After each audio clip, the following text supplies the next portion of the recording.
बाबा साहब के बारे में इनको जानकारी है, लेकिन ये भी जानकारी लेनी चाहिए कि SC ST के लिए क्या लफ्ज इस्तेमाल किया गया है।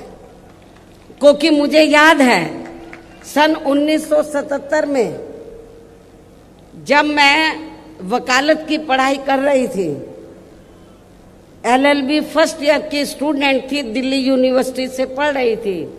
1977 में जनता पार्टी की सरकार बनी और इन्होंने वोट क्या कह के लिया था कि हम स्वर्गीय श्री बाबू जगजीवन राम जी को देश का प्रधानमंत्री बनाएंगे, जिसको कांग्रेस ने नहीं बनाया।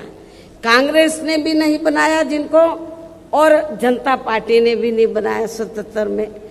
तो दलित वर्ग के लोग, अनुसूचित जाति जनजाति वर्ग के लोग पूरे देश में बहुत नाराज थे, खफा थे। तो उस समय उन्होंने दिल्ली में एक 3 दिन का जाति तोड़ो सम्मेलन रखा और उसमें ऑल इंडिया की तरफ से, तो यूथ की तरफ से, नौजवानों की तरफ से मुझे उन्होंने इनवाइट किया बोलने के लिए। और जब मैं उस सम्मेलन में बोलने के लिए गई तो वहां पर जितने भी जनता पार्टी के नेता थे तो वो बार बार हरिजन हरिजन इस्तेमाल कर रहे थे। तो मैंने उनको कहा कि एक तरफ तो आप जाति तोड़ने की बात कर रहे हैं और दूसरी तरफ आप हरिजन कह रहे हैं।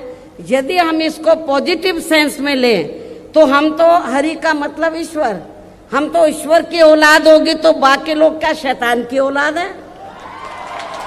ये मैंने 1977 में जब मुझे उन्होंने ऑल इंडिया की तरफ से इनवाइट किया तो ये मैंने वहां पर बोला था।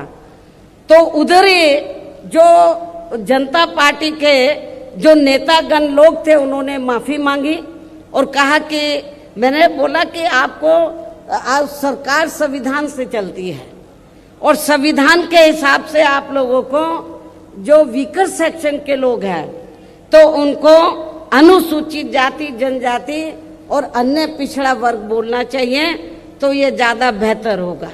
उनको रियलाइज करना पड़ा और ये कहना पड़ा कि बहन जी जो बोल रही है वो सही बोल रही है।